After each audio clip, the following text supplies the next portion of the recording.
அண்ணன் உள்ளிட்ட அனைவருக்கும் அன்பு வணக்கம். அண்ணன் இசக்கி கார்வன் அவர்களுடைய தயாரிப்பில் என்னுடைய சகோதரன் கிட்டவர்களுடைய இயக்கத்தில் வெளிவருகிற ஆர்டி திரைப்படம் வெல்ல என்னுடைய வாழ்த்துக்கள். கிட்டவர்கள் சொன்னது போல தமிழ் வரலாறு, தமிழ் இனத்தினுடைய வரலாறு சரியாக பதிவு செய்யப்படலை. ஆனால் தமிழ் இனத்திற்கு எதிரான வரலாறு திட்டமிட்டு பதிவு செய்யப்படுகிறது. தொடர்ச்சியாக கடந்த ஓராண்டில் மட்டும் ஒரு 3 படங்கள்.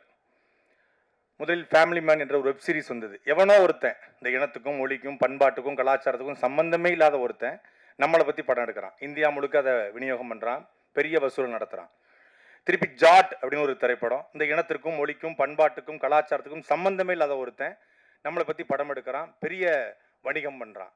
இப்போ சமீபத்தில் கிங்டம் அப்படின்னு ஒரு படம், இந்த இனத்துக்கும் மொழிக்கும் சம்பந்தம் இல்லாத ஒருத்தன் அதை படமாக எடுத்து தமிழர்கள் என்றால் ரவுடிகள் பொறுக்கிகள் என்று காட்டி, அதுவும் குறிப்பாக ஈழத்தமிழர்களை, ஒரு அழிவின் விளிம்பில் இருக்கக்கூடிய தமிழர்களை பயங்கரவாதிகளாக சித்தரித்து, ரவுடிகளாக சித்தரித்து ஒரு படத்தை எடுக்கிறான். ஆனால் அந்த படத்தை எங்கே வேணாலும் நீ ஓட விடலாம், எங்கள் கோட்டைக்குள்ள உன் படம் ஓடாது என்று சொல்லி அந்த படத்தை ஓட ஓட வெற்றிய தலைவன் தான் எங்களுடைய அண்ணன் செந்தமிழன் சீமான்.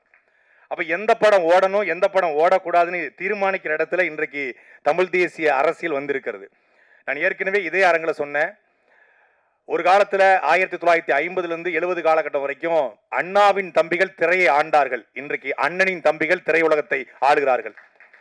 அப்படி ஒரு அண்ணனின் தம்பியாகத்தான் சகோதரர் கிட்டு ஆகச்சிறந்த ஒரு படைப்பாளி.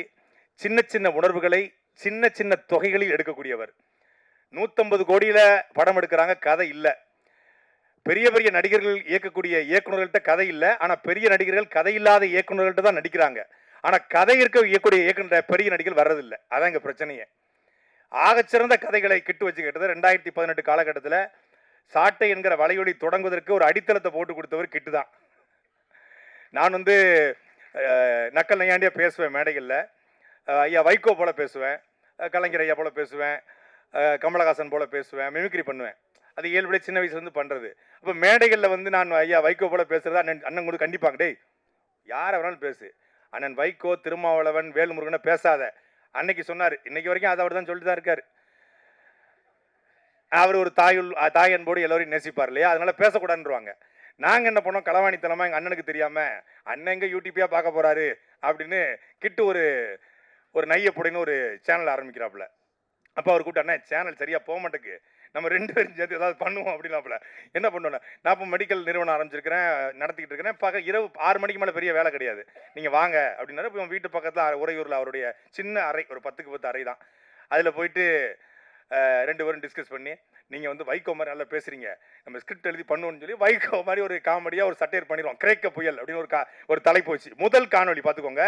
ஒரு சேனலில் ஒரு 2-3 காணொலி தான் வெளியிட்டிருக்காப்புல. முதல் காணொலி 2 பேரும் எடுத்து 2-3 நாள் தூங்காமல் கிடந்து வீட்டுக்கே போகாமல் இரவு முழுக்க ஒரு ஷூட் எடுத்து பெரிய திரைப்படம் இது போல் இருக்குது, டீசரு, அதுக்கு ப்ரோமோ அப்படிலாம் வெளியிட்டு எல்லாம் பண்ணி இன்று மாலை கிரேக்க புயல் வெளிவரும்னு போட்டோம்.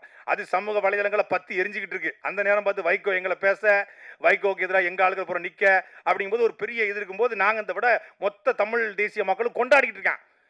ஃபோனை போட்டு, உனக்கு என்ன வேலை பார்க்க சொன்னா நீ என்ன வேலை பார்த்துட்டு இருக்கீங்க, டேய் கொன்னே போடுவேன், எவன் அவன் எங்கடா இருக்கான் வர சொல்றான்.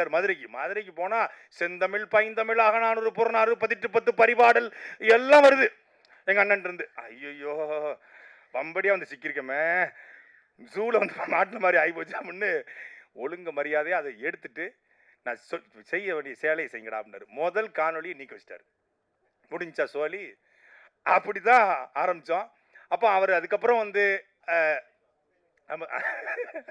அப்புறம் வேற காணொலிகளை அண்ணனுக்கு இடைஞ்சல் வராத, அண்ணன் திட்டாத காணொலிகளாக போட ஆரம்பிச்சோம். அப்புறம் பாராட்டினாங்க, வாழ்த்துனாங்க, தட்டி கொடுத்து கொண்டு போங்கடான்னாங்க. அப்போ அவர் கலைத்துறைக்குள்ள அவர் பயணப்பட்டார்.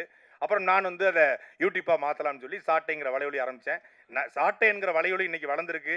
நான் அறியப்பட்ட முகமாக மாறி இருக்கேன்னா எங்கள் அண்ணன் எந்த அளவுக்கு எனக்கு மிக முக்கியமான பங்காற்றணும். அதே போல் அதனுடைய அடித்தளத்தை போட்டு கொடுத்ததுல என்னுடைய சகோதரன் கிட்டுக்கு மிகப்பெரிய பண்புண்டு.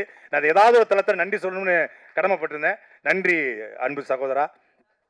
அவருடைய ஆர்வம் ரொம்ப இதாக இருக்கும், ரொம்ப கியூரியாசிட்டி இருப்பார், ரொம்ப எனர்ஜெட்டிக்காக இருப்பாப்புல. இரவு முழுக்க அந்த ஏஆர் ரஹ்மான் இரவுலாம் தூங்க மாட்டான்னு சொல்லுவாங்க, அது மாதிரி இரவு தூங்கவே மாட்டாப்புல. நம்ம ஒன்று எடுத்து வச்சிருந்தா இரவு எடிட் பண்ணி வேற ஒன்று வச்சிருப்பாப்புல. அதில் 2 பேருக்கும் சண்டெல்லாம் வந்திருக்கு. அது ஒரு விஷயம், ஒரு 3 மாதத்துல சண்டெல்லாம் வந்திருக்கு. அந்த அளவுக்கு அந்த கருத்தை மெருகூட்டுவார். அப்படி ஒரு ஆகச்சிறந்த கலைஞன். அவன்கிட்ட வந்து உண்மையிலேயே ஒரு 50 கோடி ரூபாய் கொடுத்து ஒரு வரலாறை பதிவு செஞ்சா ஆகச்சிறந்த வரலாற்றை தமிழ் இனத்தினுடைய வரலாற்றை பதிவு செஞ்சிருவான். அப்படிப்பட்ட ஒரு இயக்குனர் என்ன பெரிய தயாரிப்பாளர் சிக்கலை இந்த தயாரிப்பாளர் பெரிய தயாரிப்பாளராக வந்து ஆகச்சிறந்த படைப்பெடுப்பாங்க. இன்னும் கொஞ்ச நாள் தான் அண்ணனுடைய காலம் பிறக்க இருக்கிறது. அந்த காலம் தமிழ் தேசிய காலம் பிறக்க இருக்கிறது. கிட்டு போன்ற படைப்பாளிகள் கொண்டாடப்படுகிற காலமும் பிறக்க இருக்கிறது. இந்த படம் ஆகச்சிறந்த படமாக வந்திருக்கிறது என்று கேள்விப்பட்டேன். இந்த படத்தை திரையரங்கில் பார்த்து ஒவ்வொரு தமிழர்களும் கொண்டாட வேண்டும். சகோதரன் சுகுமார் சொன்னது போல ஆட்டியை பலவாட்டி பார்த்து நாம் வெற்றி செய்ய வேண்டும். நன்றி, வணக்கம்.